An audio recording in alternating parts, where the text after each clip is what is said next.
Amidst the speculations that former Mausanram legislator and BJP leader Himalaya M. Shangpliang will be joining the NPP, the National People's Party leader and Deputy Chief Minister Sniawbhalang Dhar has said that the former Mausanram legislator has expressed his willingness to join NPP. Further, Dhar said the matter if Shangpliang would be the Lok Sabha polls candidate or not would be discussed in the party. He said that the party may finalize the name of the candidate for the Shillong parliamentary seat by September end. Let somebody join us first, and then we will decide. As of now, he hasn't joined, so maybe he may like to join. Some other also like to join. Then the party will screen it properly. As of now, we didn't approach him as a candidate. We always request all the good leaders to join us.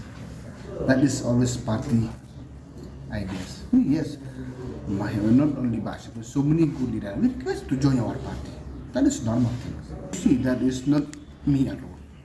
There is a committee to screen properly. We have to listen the voice and the views from our party worker.